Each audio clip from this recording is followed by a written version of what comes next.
ورحمۃ اللہ وبرکاتہ. نحمده ونصلي على رسوله الكريم.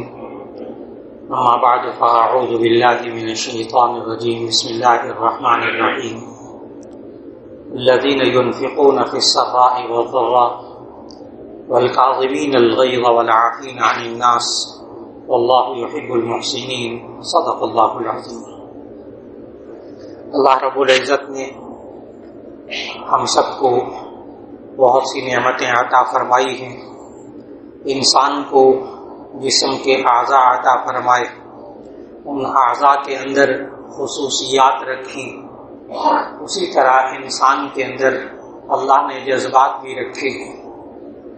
ان جذبات اور احساسات کو انسان اللہ اور اس کے رسول صلی اللہ علیہ وسلم کے حکم کے تابع کر دے، ان جذبات کو اسی طرح رکھے، وہی انسان کے لیے سکون کا ذریعہ بن جاتے ہیں، انسان کے لیے خیر کا ذریعہ بن جاتے ہیں. اور وہی جذبات ہیں انسان ان کو اپنی مرضی سے استعمال کرتا ہے، منفی طریقے سے ان جذبات کو استعمال کرتا ہے، وہی بے سکونی کا ذریعہ بن جاتے ہیں، وہی شر کا ذریعہ بن جاتے ہیں. ان میں سے انسان بہت دفعہ اپنے مزاج کے خلاف بات دیکھتا ہے، اصولوں کے خلاف بات دیکھتا ہے، اپنی طبیعت اپنی آرزو کے خلاف بات دیکھتا ہے. گھروں کے اندر بھی، کاروبار کے اندر، اداروں کے اندر اس کی طبیعت میں ایک تبدیلی آتی ہے، شدت آتی ہے. وہ اس کو ناپسندیدگی کا اظہار بھی کرتا ہے، زبان سے بھی کرتا ہے، اپنے فعل سے اپنے اعمال سے بھی ناپسندیدگی کا اظہار کرتا ہے، چہرے سے بھی تاثر ظاہر کرتا ہے. یہ اللہ نے سب نظام انسان کے بنائے ہیں. نبی کریم صلی اللہ علیہ وسلم اس معاملے میں اتنے حساس تھے اور آگے سے صحابہ بھی حساس تھے.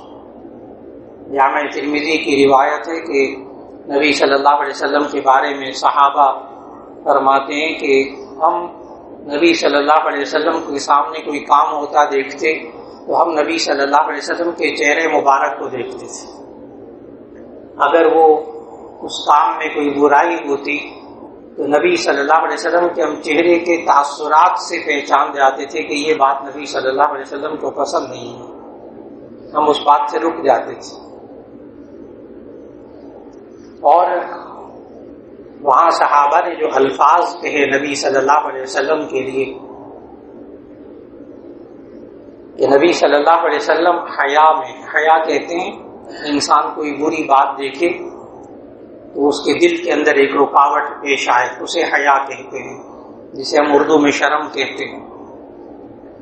تو صحابہ نبی صلی اللہ علیہ وسلم کے چہرے کے تاثرات کے بارے میں یہ الفاظ حدیث کے ہیں کہ نبی صلی اللہ علیہ وسلم اتنے حیادار تھے کہ کسی بری چیز کو دیکھنا، ناپسندیدہ چیز کو دیکھنا، ان کے چہرے کے اندر ایسے تاثرات ظاہر ہوتے تھے.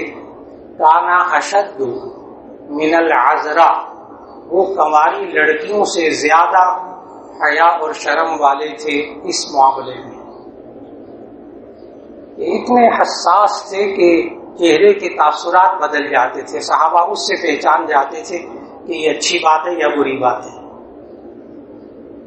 اور آپ حضرات بھی دیکھتے ہیں کہ بس اوقات آپ کے بچے آپ سے اتنا مانوس ہوتے ہیں کہ وہ چہرے کے تاثرات دیکھ کر پہچان جاتے ہیں.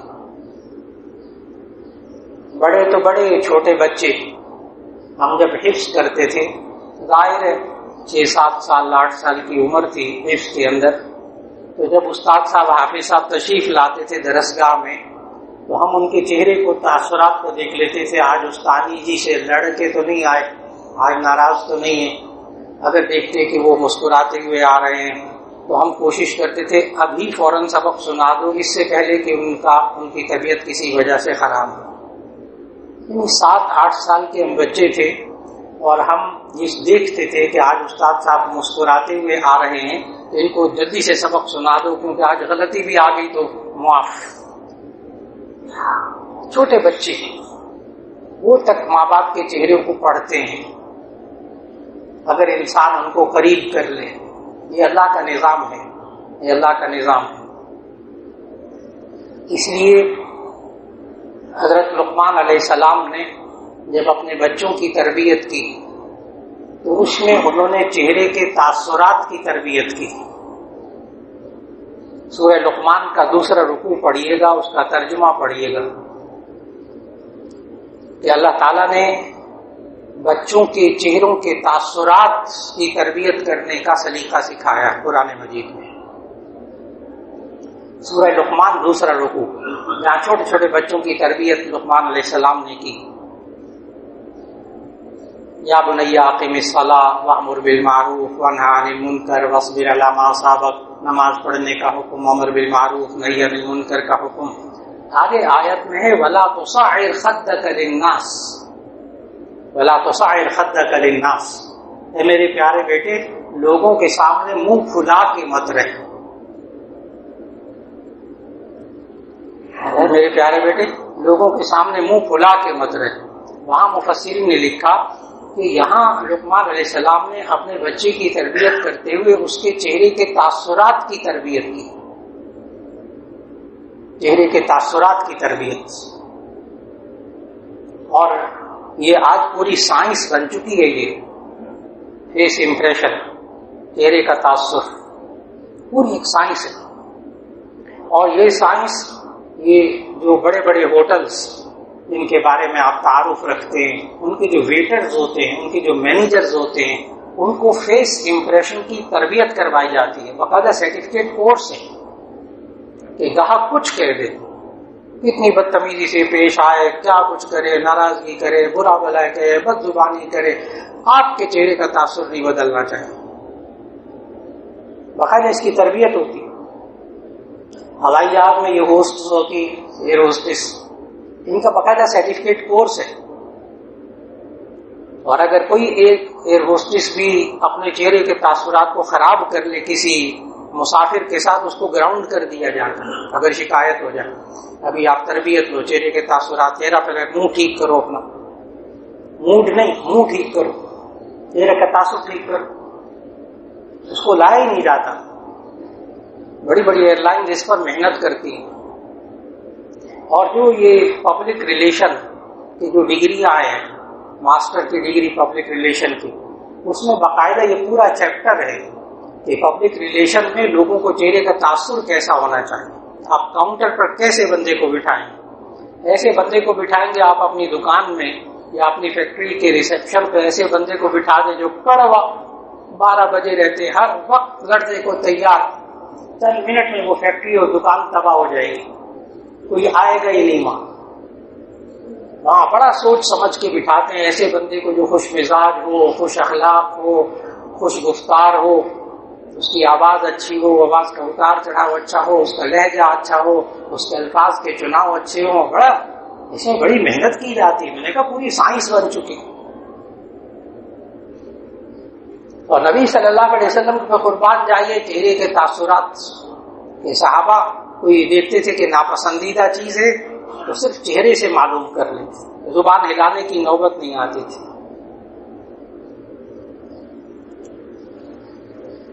اور اگر نبی صلی اللہ علیہ وسلم کے چہرے کی خوشگواری دیکھنی ہو تو آج اس کے تجربہ کرنے کی ضرورت ہے. گھروں میں باہر نبی صلی اللہ علیہ وسلم بہت فکر مند، بہت کم مسکراتے تھے، بہت کم ہنستے تھے نبی صلی اللہ علیہ وسلم،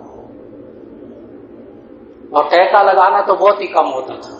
احادیث میں بہت وضاحت کے ساتھ کہ ہنسنے کے 3 سٹیپ ہیں، 3 درجے ہیں، الگ الگ عربی میں اس کے لیے الفاظ ہیں. ایک ہے تبسم، ایک ہے ضحک، ایک ہے قہقہہ. یہ تینوں عربی زبان کے لفظ، اور تینوں کا شرعی حکم بھی الگ الگ ہے. تبسم کہتے ہیں چہرے سے، ہونٹوں سے مسکراہٹ معلوم ہو، منہ نہ کھلے، آواز نہ نکلے، اس کو تبسم کہتے ہیں. منہ بھی نہ کھلے، آواز بھی نہ نکلے، چہرے سے مسکراہٹ معلوم ہو، اس کو تبسم کہتے ہیں. اگر نماز میں کوئی بندہ اتنا ہنسے تو اس کی نماز بھی نہیں ٹوٹتی. کسی بات پہ مسکراہٹ آ گئی، نماز نہیں ٹوٹے گی. لیکن ضحک، ہنسنا، ہم تبسم کا ترجمہ کرتے ہیں مسکراہٹ اور ضحک کا ترجمہ کرتے ہیں ہنسنا. عربی میں ضحک کی تعریف یہ ہے کہ منہ کھل جائے، دانت بھی نظر آ جائیں، آواز خود اپنے آپ کو سنائی دے. اتنی آواز ہنسی کی نکلی کہ خود کو آواز سنائی دے. اس سے نماز ٹوٹ جاتی ہے، وضو نہیں ٹوٹتا. ضحک سے کوئی بندہ نماز میں ہنس پڑے نا اور خود کو آواز آ جائے ہنسنے کی تو اس سے نماز ٹوٹ جاتی ہے، وضو نہیں ٹوٹتا. اور نمبر 3 قہقہہ کہتے ہیں اتنی اونچی آواز سے منہ کھول کر ہنسنا کہ ساتھ والوں کو بھی آواز جائے. نماز کے اندر اگر ایسا ہو تو نماز ٹوٹ جاتی ہے، وضو بھی ٹوٹ جاتا ہے. نماز کے اندر صرف وضو ٹوٹتا. تمام فقہاء نے احادیث کی روشنی میں لکھا. ایک دفعہ صحابہ نماز پڑھ رہے تھے، نبی صلی اللہ علیہ وسلم کے پیچھے کوئی واقعہ ہو گیا. جب واقعہ ہوا تو صحابہ زور سے ہنس پڑے نماز میں، قہقہہ لگا اونچی آواز سے. تو نبی صلی اللہ علیہ وسلم نے جب نماز مکمل کی تو فرمایا کہ جس نے اونچی آواز میں ہنسے وہ دوبارہ وضو کرے اور دوبارہ نماز پڑھے. وہ قہقہے نماز کے اندر قہقہے سے وضو بھی ٹوٹ جاتا، نماز بھی ٹوٹ جاتی.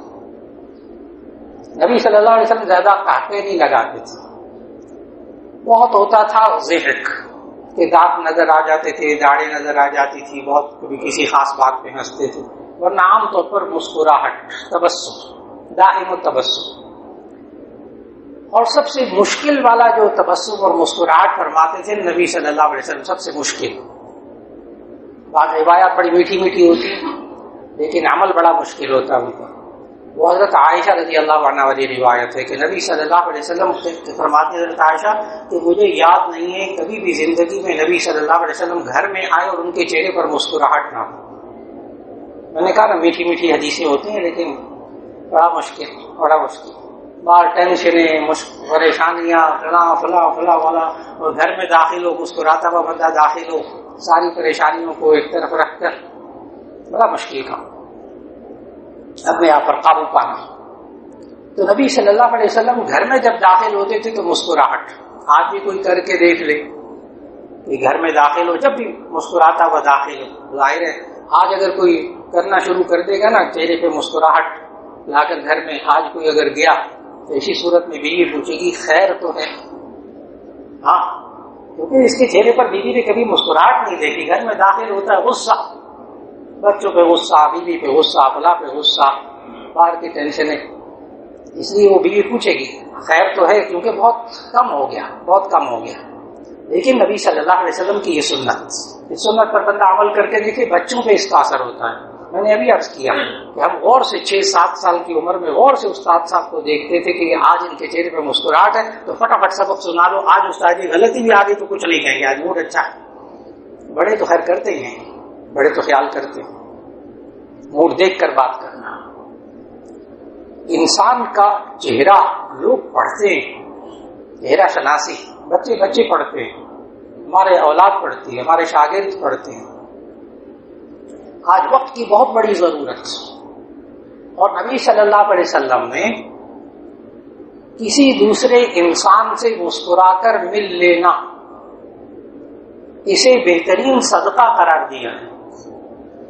اس میں پیسے خرچ نہیں ہوتے اس صدقے میں، اور آج کل لوگ اس صدقے کے بہت محتاج ہیں اس صدقے کے. حدیث کے پورے الفاظ یہ ہیں، نبی صلی اللہ علیہ وسلم نے فرمایا، مستند حدیث صحیح ستہ کی، لا تحقرن من المعروف ولو ان تلقى اخاك بوجه طلق. تم کسی نیکی کو حقیر نہ سمجھو اگر کہ اپنے بھائی سے مسکرا کر مل لو،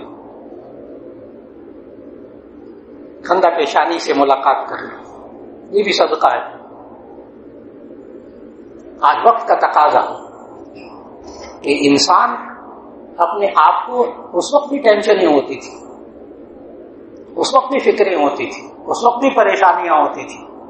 نبی صلی اللہ علیہ وسلم نے اس وقت بھی یہ سکھایا. اور ضروری نہیں ہے کہ کہتے بندہ لگائے اونچی آواز سے تو پھر وہی بندہ خوش ہوتا ہے، وہی سکون والا ہوتا ہے، ایسا نہیں ہے. ماہر نفسیات جو ہے نا وہ لکھتے ہیں، اور شاعر بھی یہ کہتا ہے کہ میرے غموں کی حقیقت میرے آنسوؤں سے پوچھو، میرے غموں کی حقیقت میرے آنسوؤں سے پوچھو، میرے قہقہوں کی دنیا میری ترجمہ نہیں، میرے قہقہوں کی دنیا میری ترجمہ نہیں۔ جو بندہ کہہ لگا رہا ہو بڑا خوش ہو، اندر سے کٹا ہوا بندہ ہوتا ہے بیچارہ، بڑا دکھی بندہ ہوتا ہے، جو آپ کو معاشرے میں بڑے اونچی اونچی محفلوں میں کہہ لگاتے ہوئے لوگ نظر آتے ہیں، ذرا سا اندر جھانکیں گے بہت دکھی ہوتے بیچارے۔ تو کہہ لگانا ضروری نہیں، لیکن اپنے بھائی سے مسکرا کے مل لینا۔ اور اگر کوئی انسان معاشرے میں بری بات بھی دیکھے تو ایسی صورت میں شاعر نے پھر اس کا علاج بتایا جو نبی صلی اللہ علیہ وسلم بھی علاج کرتے تھے، وہ والا کہ ستا سکو جتنا ستا لو، ستا سکو جتنا ستا لو، تڑپا سکو جتنا تڑپا لو، میں مسکرا دیا تو تم کیا کرو گے، میں مسکرا دیا تو تم کیا کرو، برداشت برداشت، عفو درگزر، معاف کر دیے، معاف کر دیے۔ وہ کہتا ہے تم، میں مسکرا دیا تو تم کیا کرو گے، اور کیا کرنا۔ وقت کی ضرورت، وقت کی ضرورت۔ آج ٹینشنوں کے دور میں انسان اپنے آپ کو، اور خاص طور پر ہم جب اساتذہ کی تربیت کرتے ہیں اور HR کی تربیت کے لیے جانا ہوتا ہے مختلف جگہوں کے اندر، یہاں تک کہ نیپا میں جو گریڈ 21-22 میں جو ترقی کرتے ہیں مختلف محکموں کے آفیسرز، وہاں بھی ٹریننگ کے لیے جانا ہوتا ہے، وہاں باقاعدہ ایک موضوعات پر لیکچر ہوتے ہیں باقاعدہ۔ وہاں ایک لیکچر میں جب آدھا گھنٹہ 1 گھنٹہ لیکچر ہوتا ہے، پھر درمیان میں چائے کا وقفہ ہوتا ہے، پھر سوال و جواب ہوتے ہیں، ماشاءاللہ اتنے بڑے بڑے آفیسر ہوتے ہیں۔ تو اس موضوع پر بات ہوئی وہاں، تو ایک بہت ہی اہم شخصیت، بہت اہم عہدے پر جو کورس کر رہے تھے، انہوں نے بریگیڈ 22 میں جانا تھا، وہ کہنے کہ مولانا آپ کی بات کو ہم درست سمجھیں یا ابھی ہمیں کل جو لیکچر دیا گیا ہے، ہمیں باقاعدہ یہاں کے آفیسر نے جو لیکچر دیا ہے اس کو درست سمجھیں،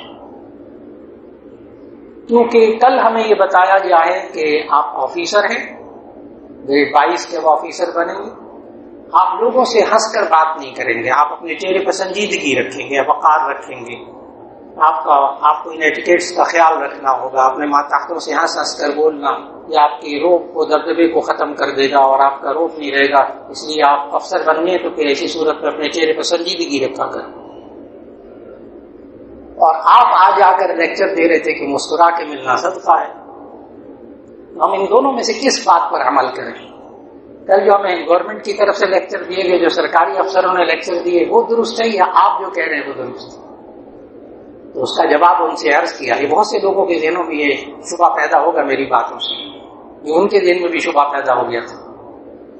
تو میں نے ان سے عرض کیا کہ دونوں نے ٹھیک کہا ہے، کل والی بات بھی بالکل ٹھیک تھی، میں نے کہا مجھے وہ پورا چیپٹر معلوم ہے جو آپ کو پڑھایا جاتا ہے، وہ بھی نبی صلی اللہ علیہ وسلم نے سمجھایا کہ دیکھو زیادہ ہر ایک کے ساتھ ہنسنا، ہر ایک کے ساتھ کہہ کے لگانا، اپنے ماتحتوں کے ساتھ، گلا کے ساتھ، اس سے کیا ہوتا ہے؟ من کثر مزاحہ زالت ہیبتہ، من کثر مزاحہ زالت ہیبتہ، جس کا مزاح زیادہ ہو جاتا ہے اس کا روب کم ہو جاتا ہے،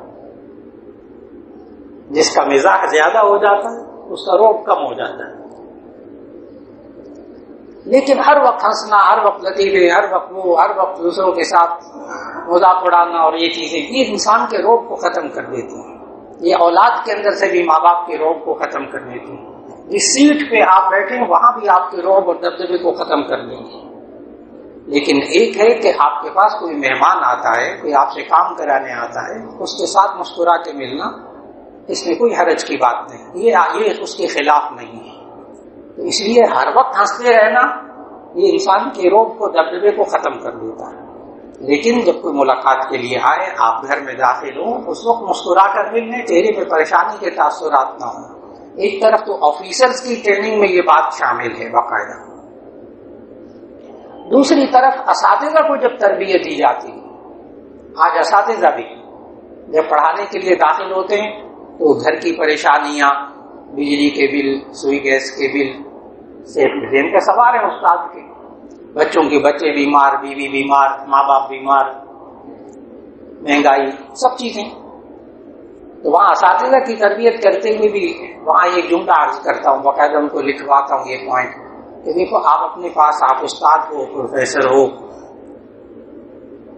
آپ اپنے ساتھ ایک بیگ رکھا کریں، چھوٹا سا ایک بیگ رکھا کریں. جب درسگاہ میں داخل ہوا کریں تو ساری پریشانیاں اس بیگ میں رکھ کر پھر درسگاہ میں آیا کریں. طالب علم کا کیا قصور ہے جو آپ اس کے سامنے 12 بجا کر چہرے پہ پریشانی اور ٹینشنوں کے ساتھ اس کو پڑھائیں گے؟ اس کا کیا قصور ہے؟ کس کو نہیں پریشانیاں ہوتی ہیں؟ اور پھر ان کو سمجھاتا ہوں، اساتذہ کو بھی بتاتا ہوں کہ دیکھو ہمیں نبی صلی اللہ علیہ وسلم نے یہی تلقین کی. آپ جب شاگردوں کو پڑھانے کے لیے آئیں تو ان کے سامنے اگر آپ پریشان چہرہ بنا کر بیٹھیں گے تو کیا اس سے آپ کی پریشانیاں ختم ہو جائیں گی؟ نہیں، آپ کی تدریس میں فرق پڑے گا، آپ کے پڑھانے میں فرق پڑے گا.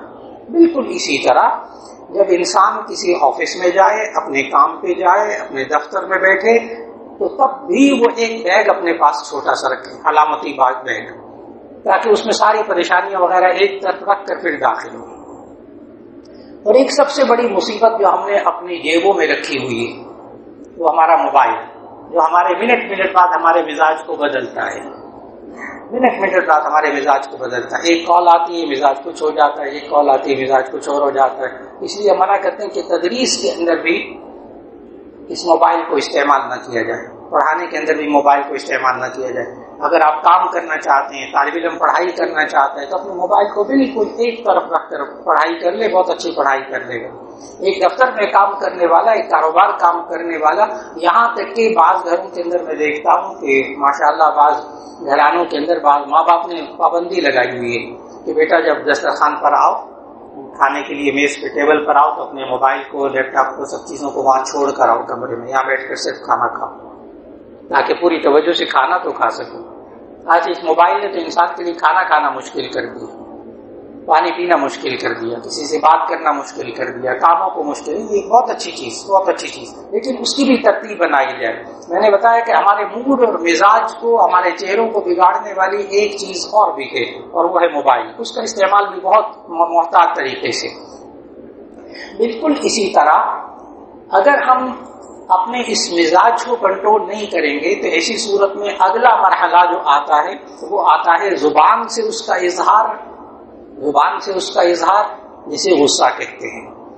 غصے کا اظہار جائز طریقے سے، جائز غصہ آئے اس کا جائز طریقے سے اظہار کرنا درست.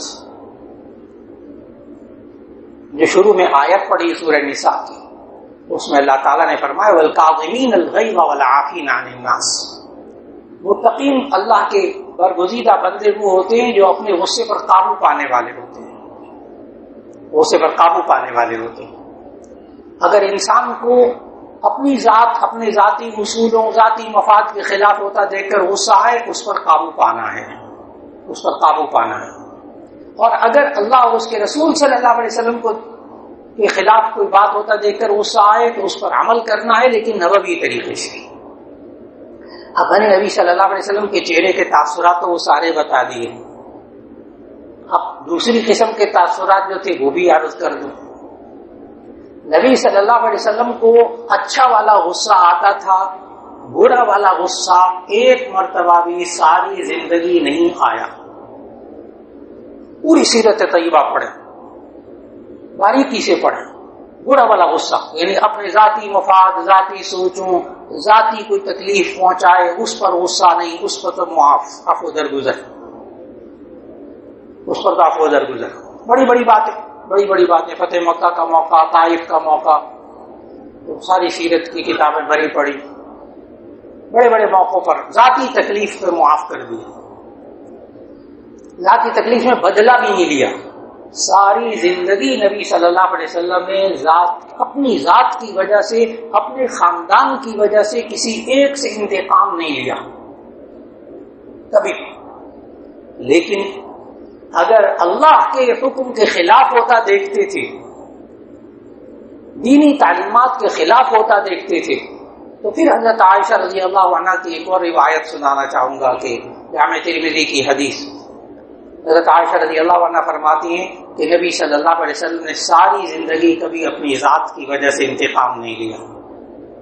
غصے میں آ کر زبان سے کوئی بری بات کہی ہو کسی کو، کوئی عمل سے کہا ہو، کبھی نہیں ہوا. لیکن آگے اسی حدیث میں الفاظ یہ ہیں کہ اگر اللہ کے حکم کو ٹوٹتا ہوا دیکھتے تھے تو پھر نبی صلی اللہ علیہ وسلم کے غصے کے سامنے کوئی ٹھہر نہیں سکتا تھا. یہ ہے تربیت. اب میں اس سوال کا جواب دے رہا ہوں کہ ہم بچوں کے ساتھ، اپنے ماتاؤں کے ساتھ اگر غلط بات ہو جائے تو اس پہ تو نہیں مسکرانا نا. وہ چوری بھی کر رہا ہے، وہ خیانت بھی کر رہا ہے، وہ جھوٹ بھی بول رہا ہے، اب آپ کو کہا جائے کہ وہ جمعے کے خطبے میں سنا تھا مسکرانا ہے، نہیں. وہ نبی صلی اللہ علیہ وسلم نے الگ سے سکھایا. اپنی ذات کی وجہ سے کبھی انتقام نہیں لینا، اپنی ذات کی وجہ سے غصے میں نہیں آنا، اس غصے پر قابو پانا ہے. لیکن اگر حق کے خلاف ہوتا دیکھ کر آئے تو پھر نبی صلی اللہ علیہ وسلم کے چہرے کے تاثرات حدیث میں سننے والے ہیں.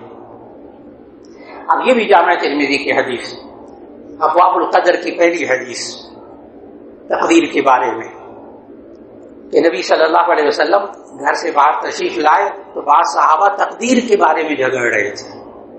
جیسے ہم بھی کبھی الجھ جائیں نا تقدیر کے بارے میں تو بہت زیادہ دور نکل جاتے، تو بعض صحابہ تقدیر کے بارے میں جھگڑ رہے تھے.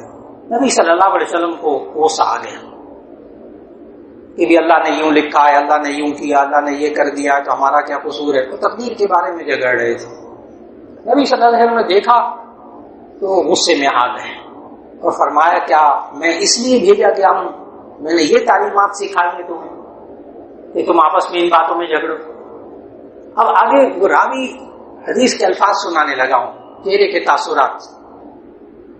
راوی کہتے ہیں نبی صلی اللہ علیہ وسلم کو اتنا غصہ آیا کہ چہرہ مبارک سرخ ہو گیا، کأنما فقی فی وجنتیہ الرمان. کمال کر دیا عربی ادب کا جملہ. راوی کہتے ہیں، صحابی کہتے ہیں نبی صلی اللہ علیہ وسلم کا چہرہ مبارک سرخ ہو گیا غصے سے. آگے حدیث کے الفاظ کا ترجمہ، کأنما فقی فی وجنتیہ الرمان، گویا کہ نبی صلی اللہ علیہ وسلم کے دونوں رخسار میں سرخ انار نچوڑ دیا گیا. اتنا غصہ آیا. معلوم ہوا تربیت. غلط بات ہو اس پہ غلط بات جو حق کے خلاف ہو، اصول کے خلاف ہو، ضابطے کے خلاف ہو، وہاں تاثرات کا اظہار کرنا جائز، وہاں اس طرح کنٹرول کرنا بھی جائز. لیکن اس میں بھی بھرپور کوشش ہو کہ شرعی حدود سے تجاوز نہ ہو، دوسرے کی بے عزتی نہ ہو، دوسرے کی تحقیر نہ ہو، دوسرے کی تذلیل نہ ہو. اس پر انسان اپنے آپ پر قابو پائے. آج کی نشست میں صرف یہ عرض کرنا مقصود تھا کہ یہ چہرے کے تاثرات بڑے کمال کی چیز ہے. اللہ رب العزت ہمیں اپنے گھروں میں اس طرح داخل ہونے کی توفیق دے کہ وہی نبی صلی اللہ علیہ وسلم کی سنت کے گھروں کے اندر مسکرا کر ہمارے چہروں کے تاثرات سے گھروں کے ماحول بدل سکتے ہیں. ہمارے دفتروں کا ماحول ہمارے چہروں کے تاثرات سے بدل سکتا ہے. انشاءاللہ لوگ دوسرے حساس ہوتے ہیں، فکر نہ کریں، بہت حساس ہوتے ہیں لوگ. آپ کے چہرے کے تاثرات کو دیکھ کر لوگوں کو معلوم ہو جائے کہ یہ بات ناپسندیدہ ہے، اس سے بچنا ہے. اللہ رب العزت ہمیں اپنی نسلوں کے بھی چہرے کے تاثرات کی تربیت کرنے کی توفیق عطا فرمائے. وآخر دعوانا الحمدللہ رب العالمین.